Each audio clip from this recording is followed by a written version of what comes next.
sure you're sure about it. So let's just take a moment here. Do you actually believe that all things are working together for your good? Do you believe that? I don't have to worry. It's working for me. Yes, it's working for me. It's working for me. Oh, it's working for me. Sing it down. Whoa, whoa. I don't have to worry. I don't have to worry. I said it's working for me.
Good morning, family. Good morning. Good morning. Welcome to First Unity Spiritual Campus, where we are a community in transition. And we know that all things are working together for the good. Look around you real quick and find somebody, catch their eye and say, oh, you look amazing. You are powerful. You are intelligent. You are brilliant. You are gorgeous. I like you. And I'm sure I love you. I call you blessed. Healthy. Wealthy. And wise. I see all kinds of good. All kinds of good. Coming into your life. Now would you get up and high five somebody, maybe hug somebody's neck, tell them that it's going to be your first unity today?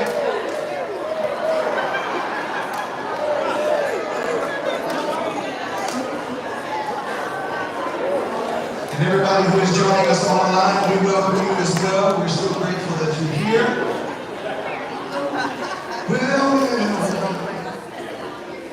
Man. It is first Sunday. I said it's first Sunday. That means for us it's Friendship Sunday. I mean, every Sunday is Friendship Sunday, but it's first Sunday, so we celebrate Friendship Sunday, where we really remind ourselves of our vision, our mission, our core values, who we are as a community. And I even felt that this month, the month of June, to really go back to this saying, this mantra that we have here at the campus, and ask us really who we are, like who we are. I mean, we understand that we're following the Spirit, we're led by the Spirit. I understand that. That's a given. But who have we decided to be as a community? So that's what we're going to discover over the next 4 weeks or so. And I'm just so excited. I'm so grateful. How many are grateful that we have a place to meet? I'm so grateful for that, and I'm honored to serve along with the great leadership and staff and all the volunteers here in this community. So thankful for you all. Now, today we are rigging things a little bit for our live stream because we made a promise that we would live stream. We made a promise that we would live stream today. And so that is what we're doing. And if you see any glitches and such, just keep on loving us with the love of all of our nations. We're doing the best that we can to come to you live today. There was some tech removal and some fixing and moving around this week, but weren't able to complete it all. it's quite a task. And so that process is still in place, and we're kind of still moving. Somebody said we're kind of still moving. And when we're kind of still moving, that's actually a good sign. It's a sign we're living. Really. And when we're living in uncertainty, we're also living in faith. And that's good news, isn't it? So we welcome you here today. Hey, our spiritual support team and our greeters right now are going to stand up in case you are visiting with us for the very first time. You feel comfortable doing so. Lift your hand. We'd love to bring to you a gift, a get acquainted card. We'd love to have a record of you being with us in this space. All right. And I just am so honored today and so grateful. I want to do this right here. I have decided, as the spiritual leader of First Unity Spiritual Campus, that today's service is dedicated to the life, the powerful life, and the love of Anna Lonis Stoner. We dedicate this service to her. John, I love you, and we love your family. We surround you with our love, and may you feel that love as we continue to vibrate that towards you. Thank you for being here today in spite of what you've experienced this week. So for those of you who do not know, and I don't want to bring any sadness to the family, but I got to tell you, this week brought a tremendous amount of pain to the Stoner family. On Thursday, Anna had a medical procedure and seemed to be fine until that evening. And there was a complication with that, and as a result of it, she was without air for almost an hour, and that caused a tremendous amount of irreversible damage to this vehicle we call the body. Yesterday afternoon, Carrie and I went and participated with the family. They graciously allowed us to be there. We were honored to walk with her because Anna believed in giving. Not just in her life on this side, but she also believed in donating the gift of life as she parts this side.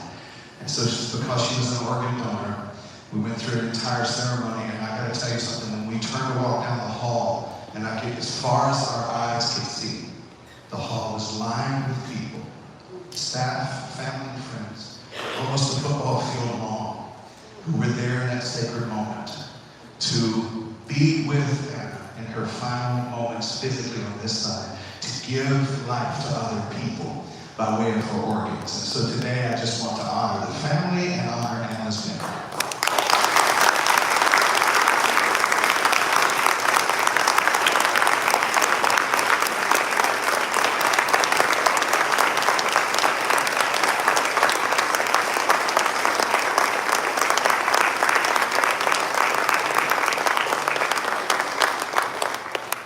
This November, 1st of November, I will mark 30 years being an ordained minister. And in my time as an ordained minister, I gotta tell you, I've never experienced anything quite like that. Really, I have been by the bedside of many, but I have never experienced something quite like that. It was a very special moment. Okay. Right.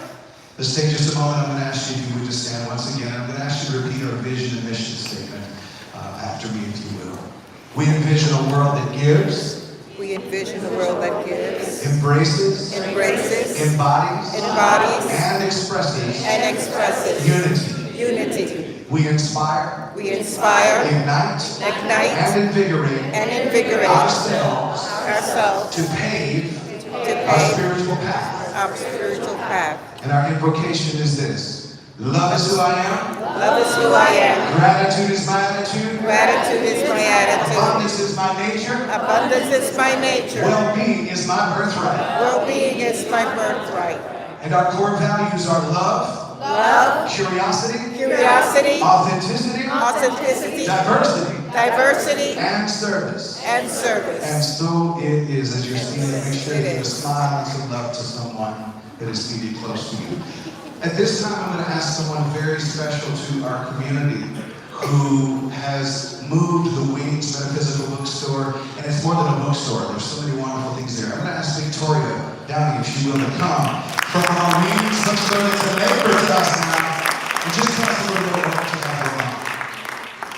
I'm just going to take about 4 minutes of your time, and I appreciate it. I did write some things down so I didn't forget. Make the first page first. So I'm grateful for my glasses on. Sorry. So I want to say a very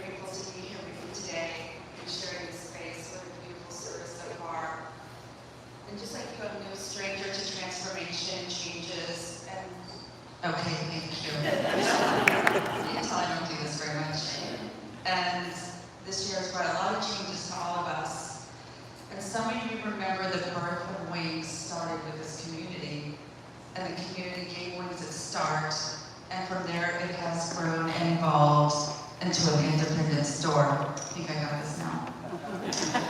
In the short 7 months, I've been the steward of Wings. I've seen so many of your faces come to the store after the service on Sunday and through the week. You've touched my heart in ways that you'll never know. We've had lots of moments together. And we've even done some great workshops. So, Wings, made the move, and we've come to a point where we really need to reconnect with our community in a bigger way. Because just like you, the same developer came in, purchased the building we've been in since 2007, and they wanted over $7,000 a month rent, which of course is not sustainable for our little shop. And so at the final hour, I had actually written an email to let everyone know that we'd be closing. A space opened up. And with the encouragement of so many people, like myself that love Wings, I took the leap of faith and decided to continue the legacy of Wings to a new location, but I can't do it without you. It's not my store. It's not my holistic center. It's the community store. And the work goes far beyond what I can do by myself. And I see a vision for Wings. I see a community space where we can get together and have all the tools we need for healing. Where we can come together, heal together, and remember to come back to center. Have a safe space to get the books, the healing crystals, and all the different tools that we need when we're being called back to source. I remember the day that Reverend John came in, and we just spoke for over an hour, and we just had so many common intentions for the healing and awakening of our community. So if you could find it in your heart to continue to support Wings and its mission also, shop for your spiritual things and come in and come to the classes that we offer. And we have some flyers out in the back with a QR code if you would like to just donate to our enormous move costs. That would be wonderful. And there's lots of perks for donating too, and you can find that in the QR code. So I'm appreciative. I've been tasked with this mission. I don't know why or how, but I have been. And it takes a lot to keep everything thriving. It takes a village to continue the healing and awakening that we are experiencing in this time. And it's one that I'm happy to be a part of. And I want you to know I'm eternally grateful, and I want to serve you in any way possible that I can. And I want to say thank you for your support and continuing the Wings mission with me. Thank you so much.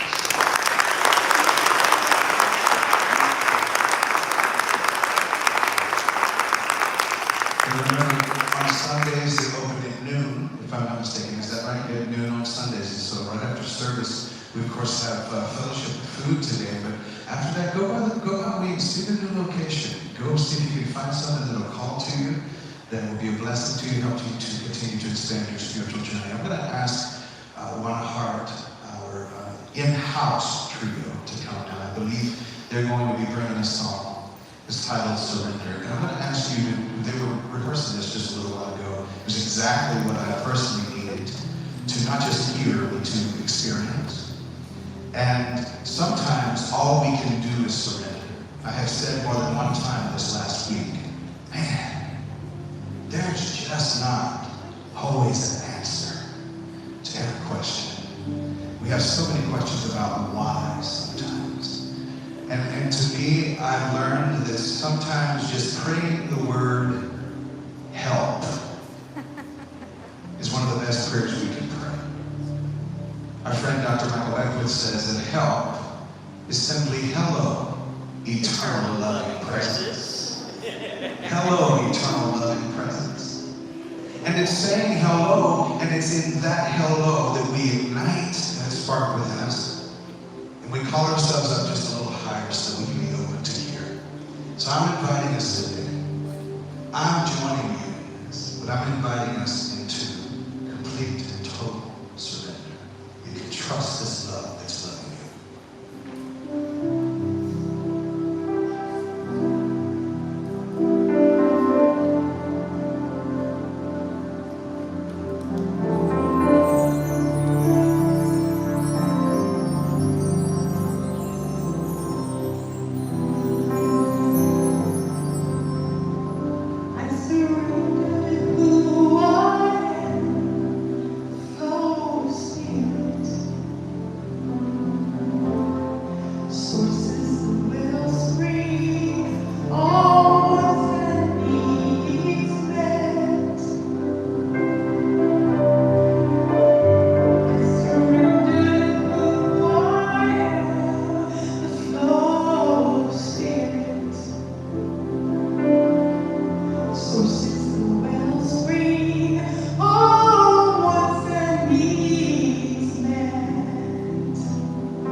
to simply flow through you.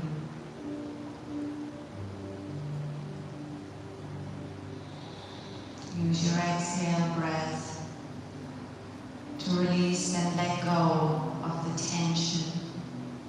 Maybe it's grief, worry, whatever it is you're feeling in this moment. Allow it to pass.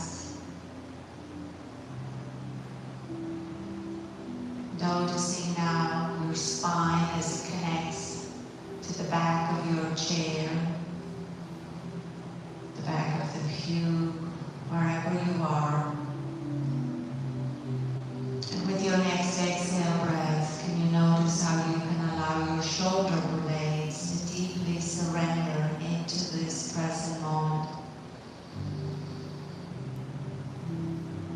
Maybe allow this smile to come over your face as you feel the grace and the ease of spirit moving you, breathing you.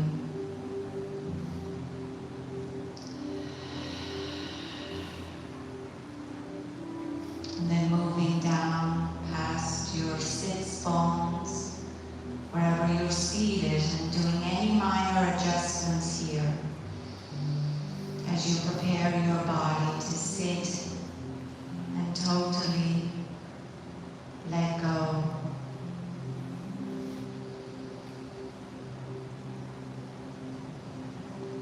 Maybe feeling your feet connecting to the earth. And in this moment, feeling yourself rooted and grounded in this present moment. Just simply be here now. Let go of your to-do list. Let go of anything that is pulling you into the past, into the future. Just be here now in this moment. And on your next inhale breath, now connecting to the divinity, the source that you are as you inhale. Connecting this, maybe drawing this down through the top of your head or up through the soles of your feet. Feeling yourself up here, now that you've emptied out of tension, tiredness, grief, anxiety, whatever it is. You are now filling up here with the stillness, the quiet, the peace that passeth all understanding.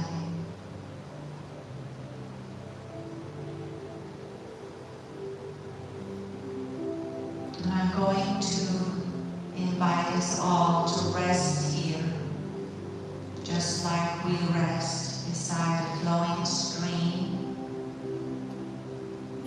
Just allowing your heart space to connect with someone you love,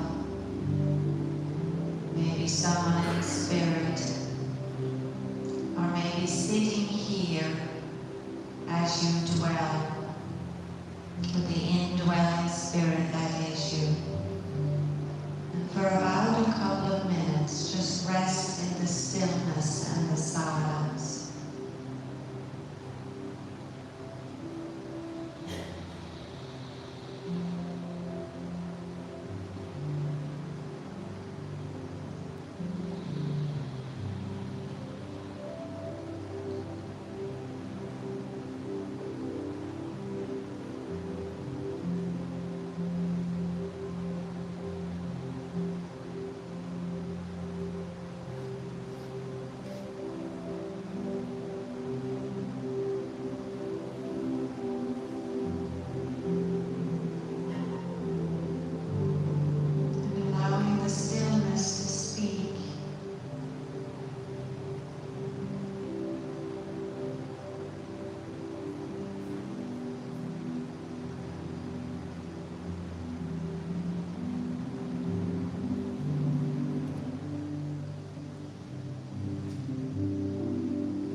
yourself surrounded with your loved ones in spirit or wherever they are, and feeling them already here in our heart space.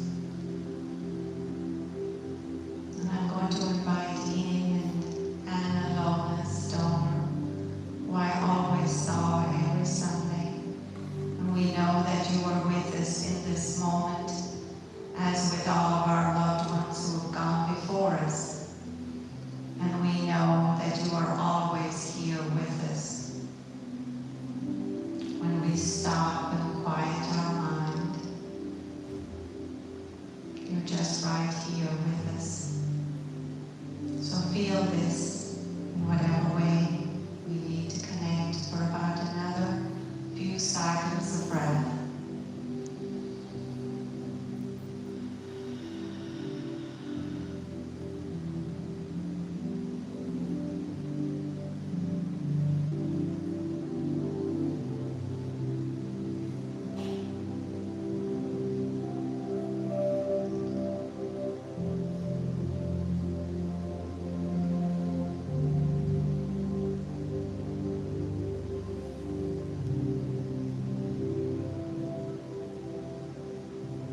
We are always connected.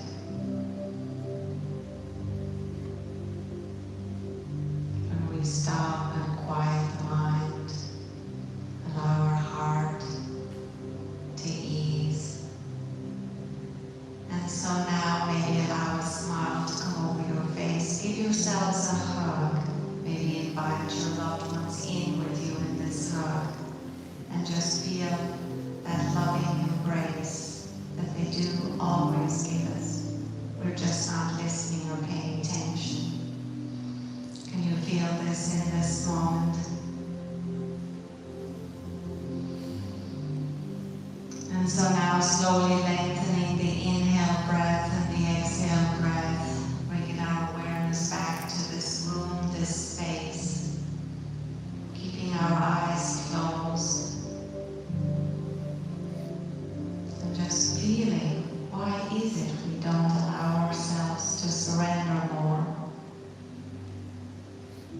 How it feels when we let go and let God. And I'd like to close here with a prayer of serenity as we begin to open up our eyes. In this moment, grant us the serenity to accept the things we cannot change, the courage to change the things we can, and the wisdom to know the difference. And so it is.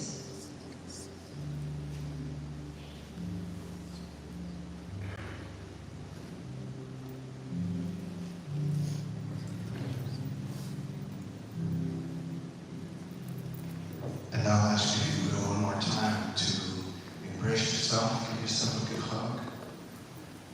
One of the things we fail to do often is to love ourselves the way we should. Look around the room, maybe send a loving gaze to someone else in this beautiful moment. I wasn't going to do this, but you know how I am. There's a lot of things I wasn't going to do that I ended up doing. And this song is on my heart.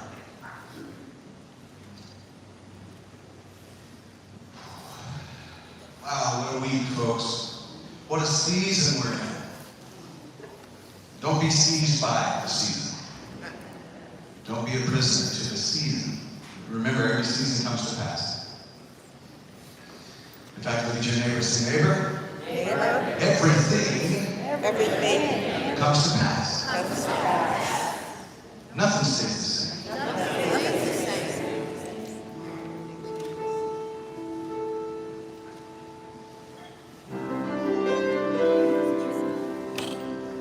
I come to the garden alone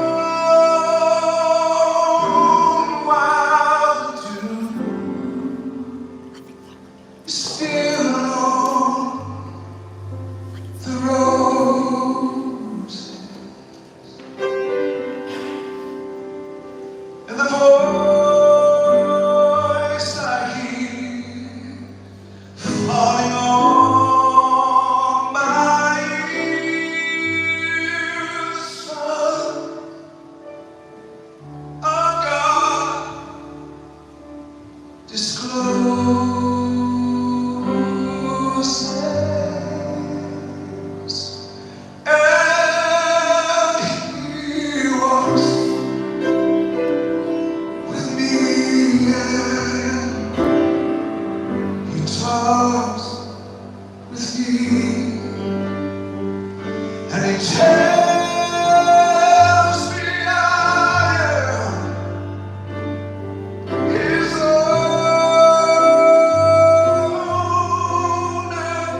Step through.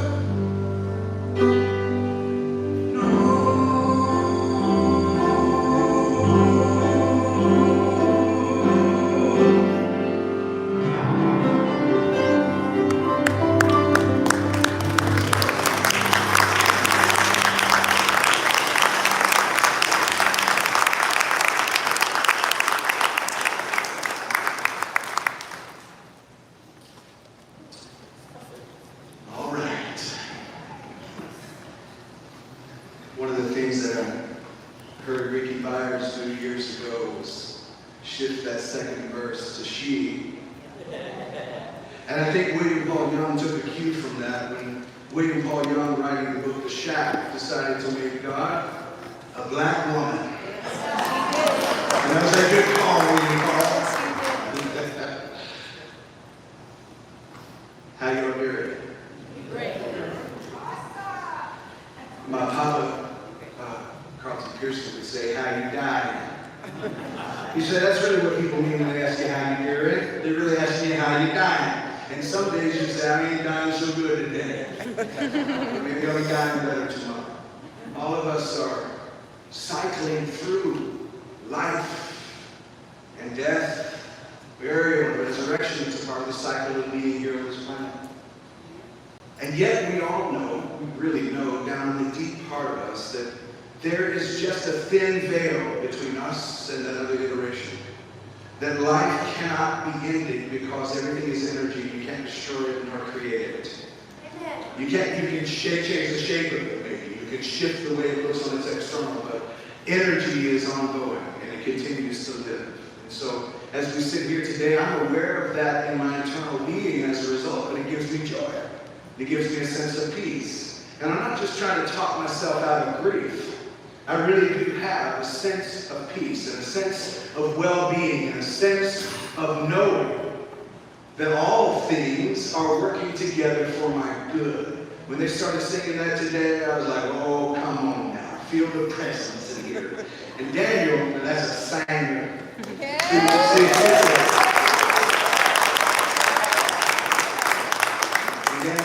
He's the first one to be like, oh, don't talk about me. So humble. There's a difference in singing and singing. I'm from Georgia, and when you can sing, that means you can really tear it up. All right. This series I wanted to start this month is really because, I don't know about you, but transition and change can also often be unsettling. It can feel like trouble, even if it's not. We're not in trouble, we're in transition, but transition can feel a little troubling at times. Trying to get our footing. I hear people saying that. We're trying to orient. We're going to get into a rhythm. When you feel like you're out of rhythm, it creates a little bit of anxiety within your being. And so what I thought we would do is while we're in the midst of this shift, and shift happens, and this is a holy shift for us, we're getting our shifts together. I thought I would talk a little shift with you today. Because I really believe that this is the perfect time for us as First Unity Spiritual Campus to decide who we really are. Like, we've been talking about a lot of different things. We've sort of been dating for about 2 years. Actually, this Sunday marks 2 years since Carrie and I came here officially.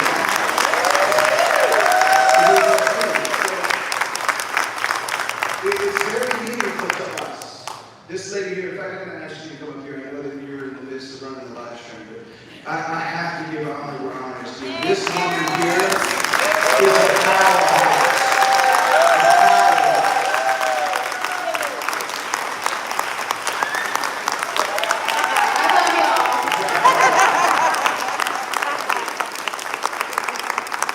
This woman is a powerhouse. She is not just a cheerleader. She is a leader. Yes. She's a leader and a powerful being, and we know that we're on assignment here, and we are dedicated to it, committed to it, because we believe that we're here on a mission with a vision.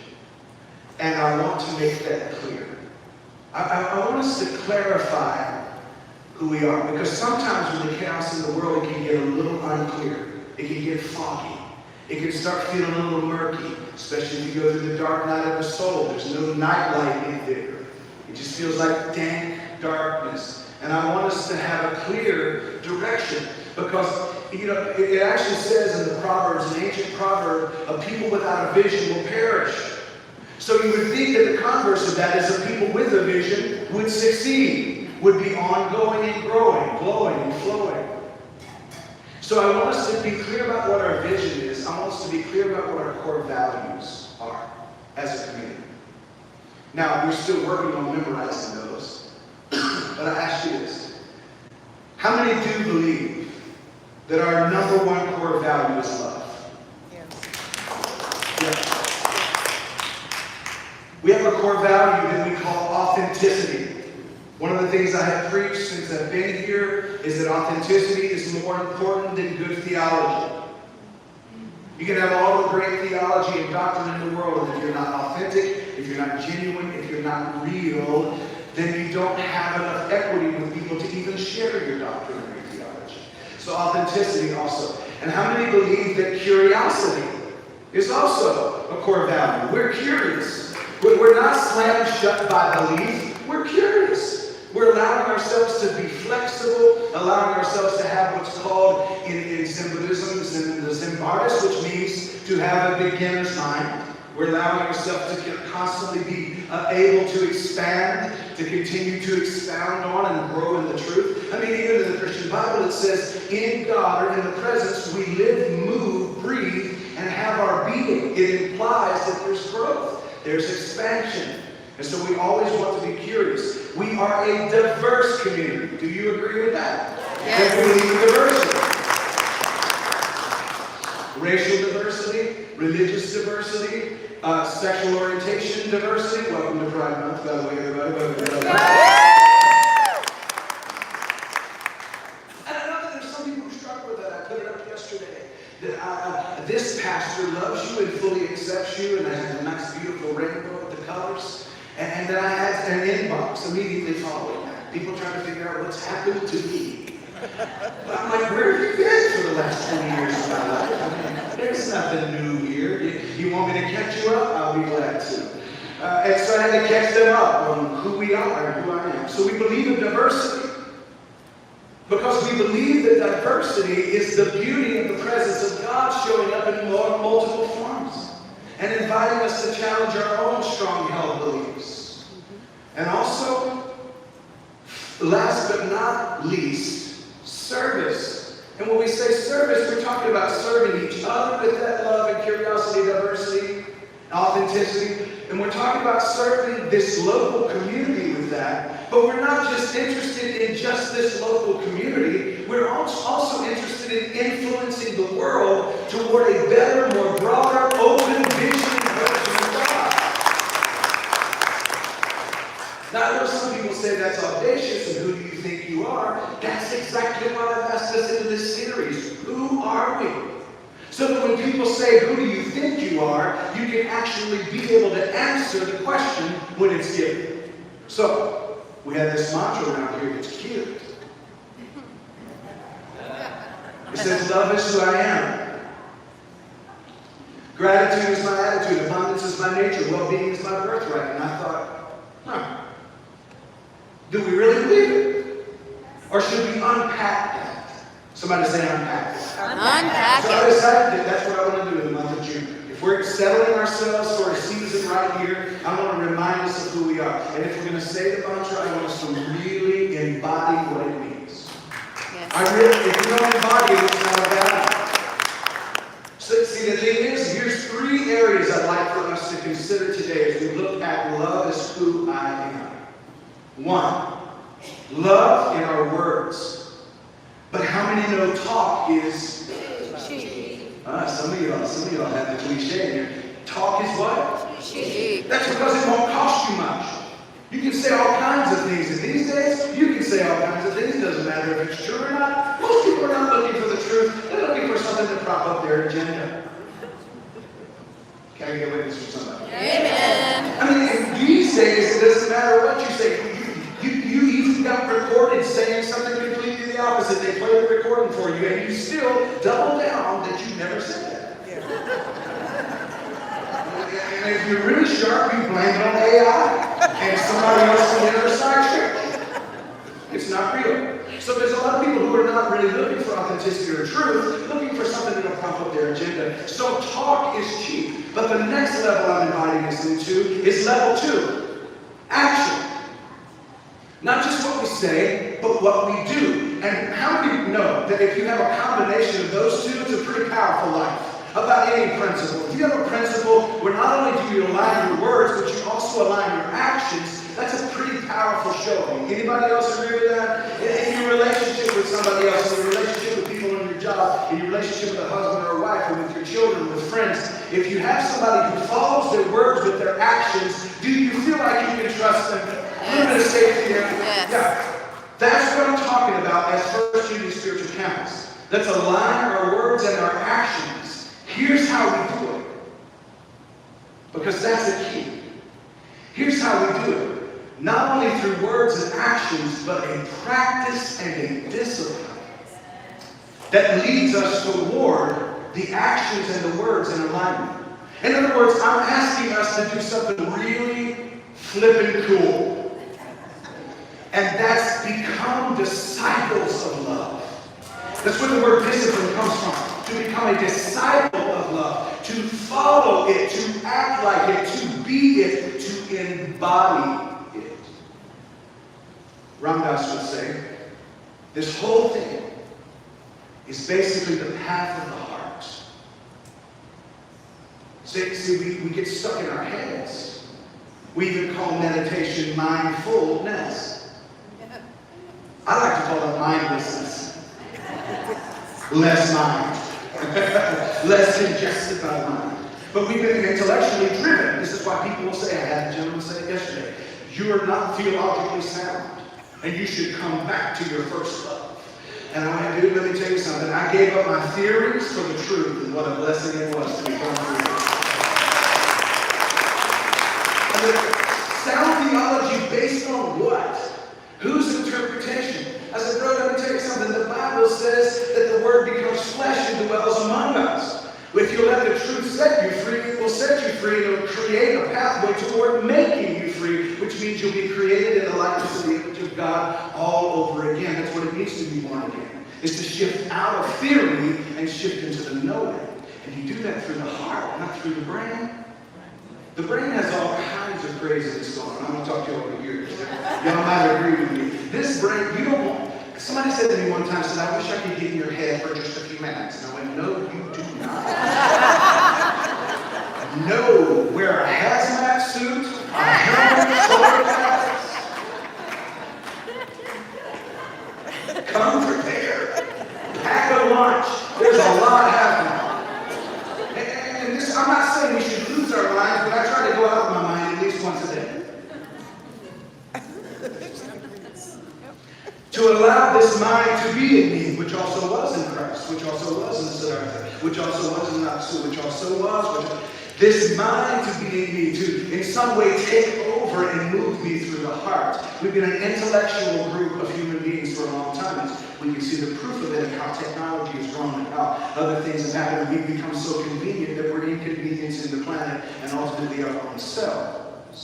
So we see how the intellect works, and it's not that it's a bad thing, but we need to start moving through our hearts. This is why I'm even seeing men.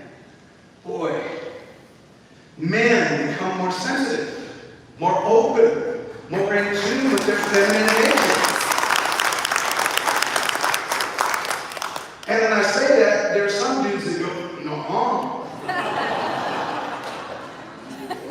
You have to strut, and try to wear it, got your man movement. The strongest men are the men who can touch that feminine side of themselves and be fully integrated and balanced. That's a strong man.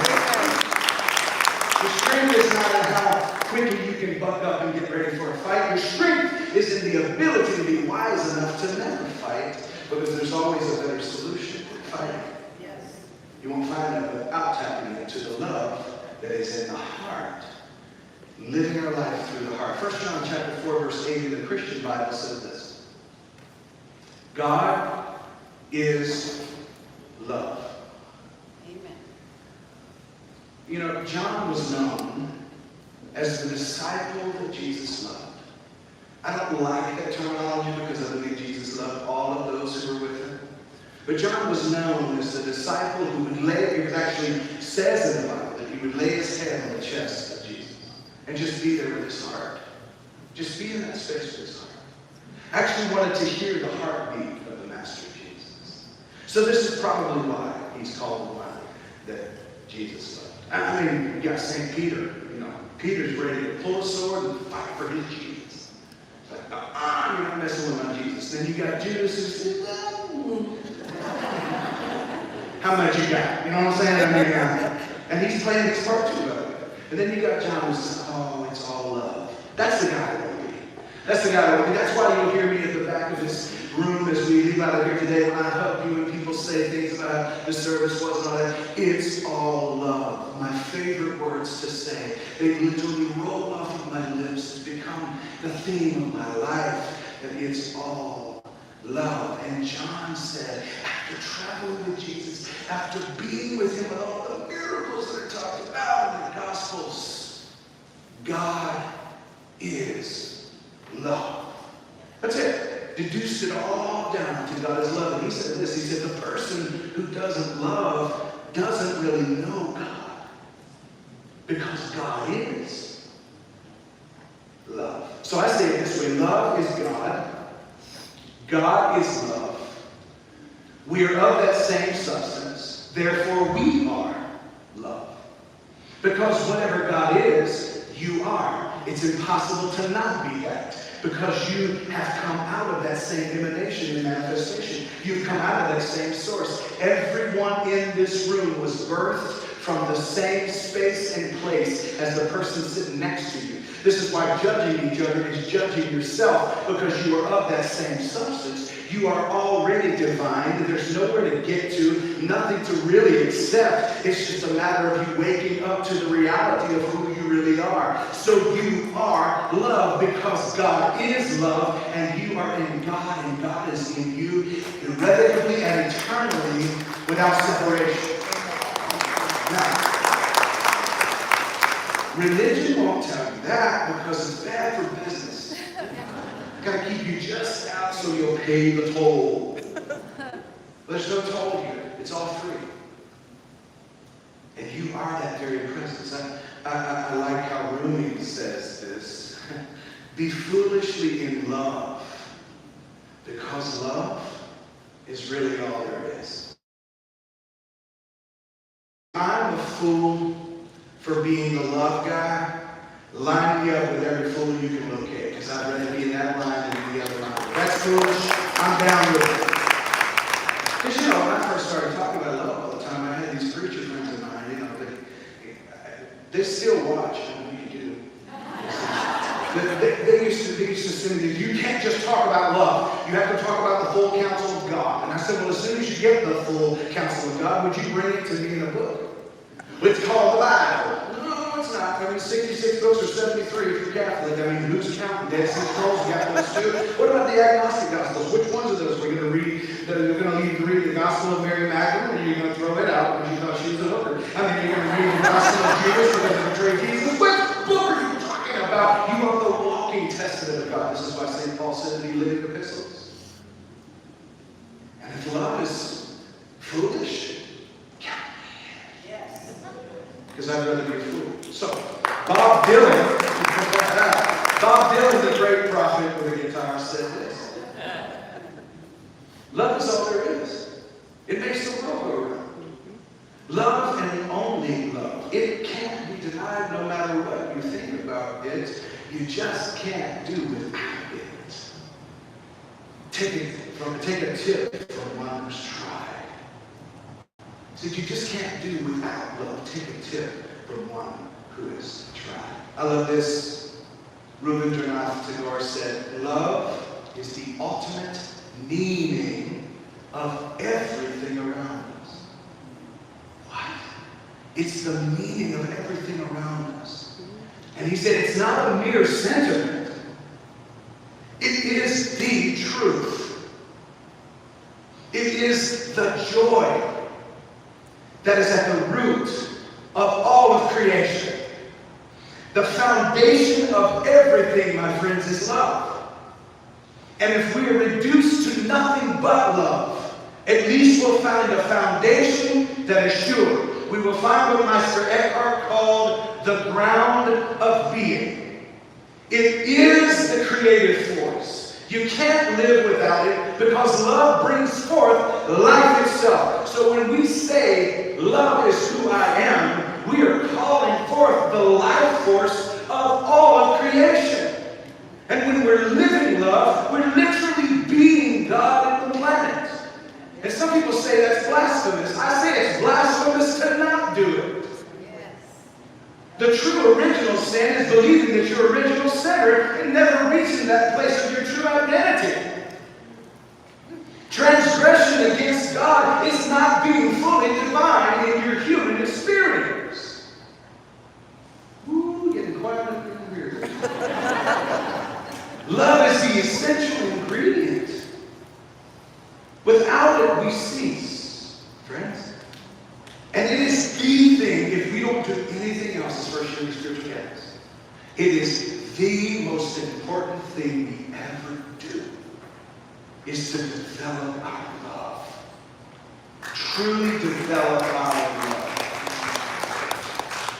Then you won't have church splits. When somebody is ready to start their own ministry or go do something else, you'll bless it instead of splitting over it. Love doesn't split churches. Love doesn't split churches. I don't care how you dice it, it doesn't do that. Now, love will split up egos or expose them. Anybody know what I'm talking about? But love doesn't split people up. I'll put it to you this way. Number one, love permeates, which means it spreads and diffuses through everything. Every aspect of our existence. It is that gentle breeze that connects us all. Number two, love goes beyond our emotions. It literally penetrates the soul and it touches the core of our being and awakens the divine within us. Love, number three, connects us all together. It is that strand of consciousness that brings all of humanity and all of life together. It is the very thing that connects us to the truth of who we are. Love is a universal language, and love is the thread that is really weaved in the tapestry of humanity. It is what gives us the ability to overcome our obstacles and overcome our differences. It's what gives us the ability to keep our unity together and stay in peace. Number four, love ignites. I love this word so much this week. Love ignites. You know what the word ignites means? To cause, to catch on fire. If we want to be ablaze with anything, I want to be blazing with love. And not to burn, but to warm. Yes. Because fire, it'll hurt and it'll heal, depending on how you use it. But love ignites within us. It causes us to have an ignition to our purpose and to our destiny, and it leads us on to our core values that I mentioned a moment ago. That's why love is the first one we mentioned. Listen, when we talked about mentioning core values, when we decided to put love in it, it was like, I don't know, isn't that unspoken? And I go, no. It does not need to be the unspoken thing. It needs to be spoken on the regular. And that's why one of the reasons we never miss a service without saying, love is who I am. Because Ram Dass told us years ago, the only thing in me, he said, any place in me that is not love is my work to do in this life. Any place in me. And let me just say, love doesn't, to say you're being loved doesn't mean you're not direct. Don't need to help us with that a moment? Let me unpack that. I was direct with someone my first year here. And the first words out of their mouth was, where's the love? And I said, did you miss the part about the love? Let me tell you what the love is. The love is that I'm not cussing you out. The love is I'm being direct, but I'm being respectful. The love is that I'm not belittling you or disrespecting you. I'm being direct with you. I'm saying that love is not always gushy and feel good. Sometimes love causes us to need to confront things that are causing conflicting ideals and confrontations and causing division within the body. Love calls us sometimes to point out things and to call things out that are not okay. It doesn't mean there's a lack of love because you get direct. Where you start to lack love is when you disrespect someone else. Yes. It's when you get into blaming and shaming and judgment. Is that okay with everybody? You good with that? Yes. See, spreading kindness and compassion, that's the part of love we like. You know, nobody wants to hear this when you're in a relationship. Hey, we need to talk. You know, you're just kind of like, oh, no, all right. I got grass to cut, and then you go out for scissors to cut it. That's going to put it all in love. See, no. But love asks us to be clear in our communication. If we're clear in our communication, there's no threat in that we need to talk. Does that make sense to anybody? Yes. Because a lot of times we think because somebody's being direct or saying that doesn't work for me. Whatever happened to the ability to be able to say in a relationship with somebody, hey, I just have to be honest with you. That thing that you do all the time. I know it's a habit for you. That don't work for me. Now, it doesn't mean that you're right. One of the things that, see, Carrie and I have never fought. We've never fought. We've had close and intense moments of fellowship.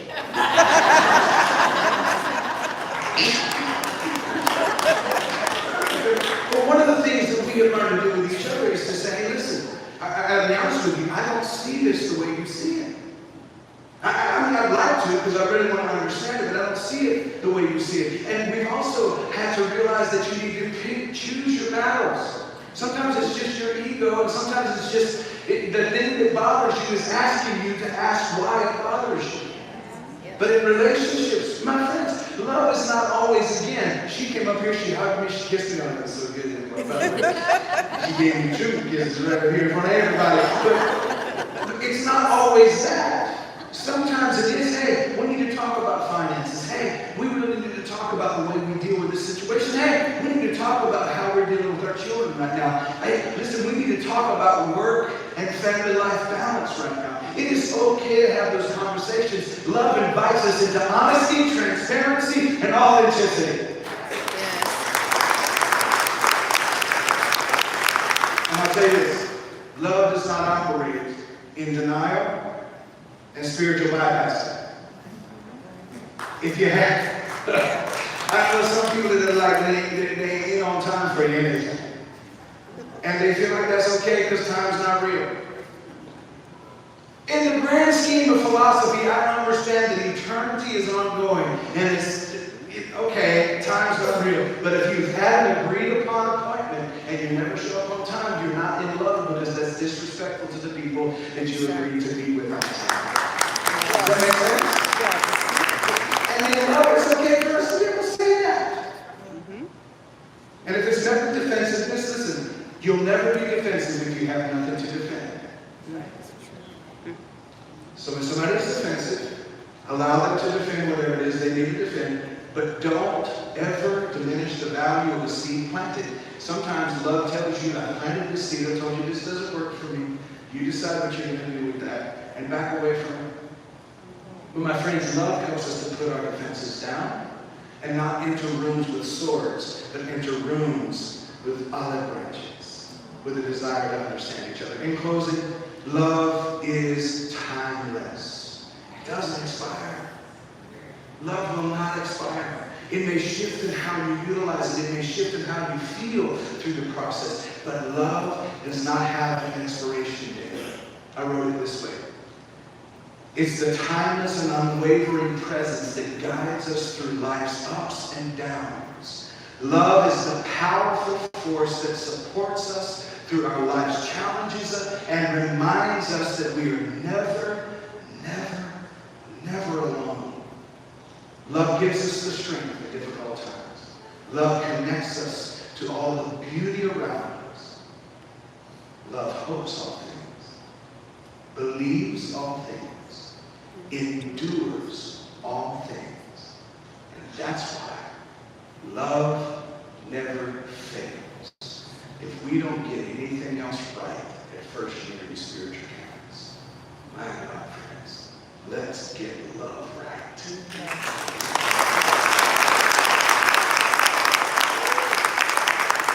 Let's get love.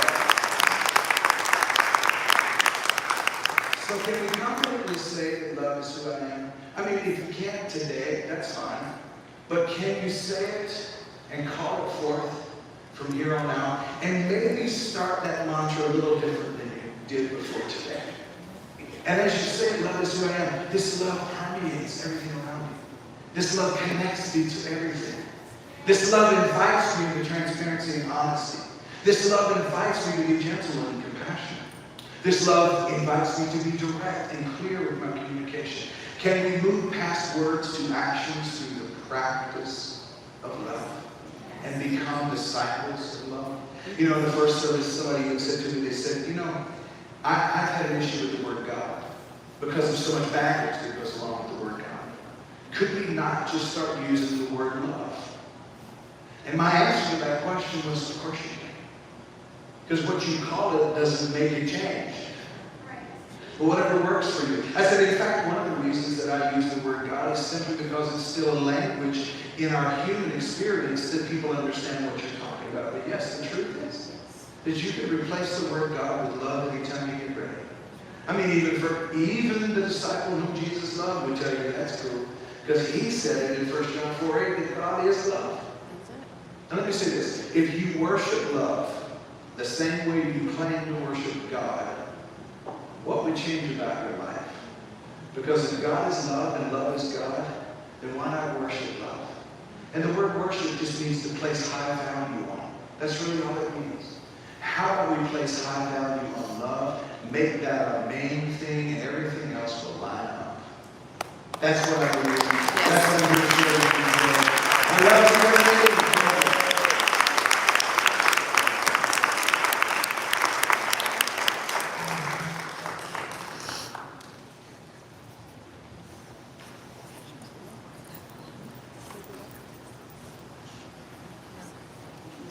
Am I on? Yes, and I'm glad I wear my nice running shoes.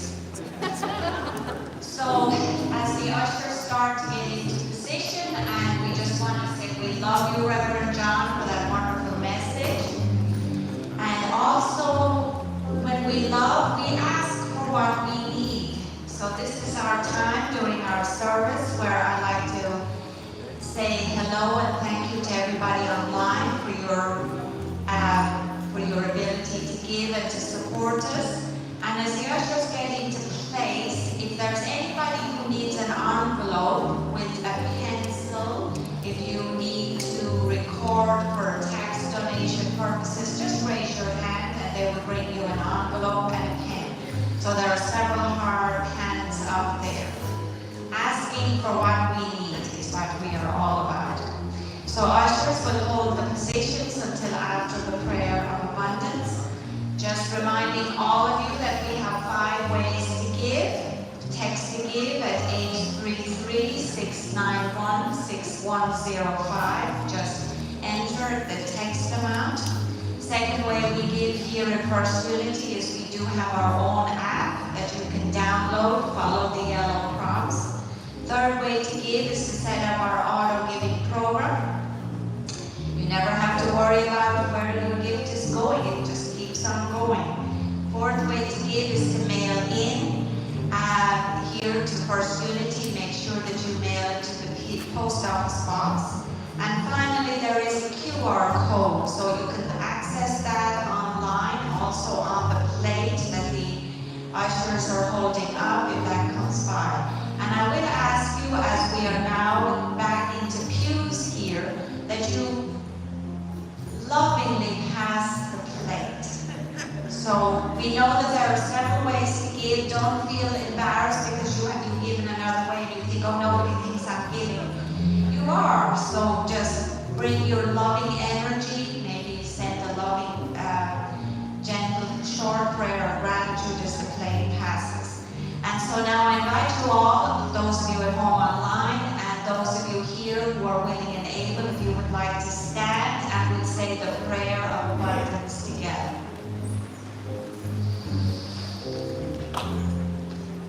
Just take a moment to ground, maybe close our eyes, connect to gratitude in our hearts for all that is given us. The abundance of God is my infinite source. I now open my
Today.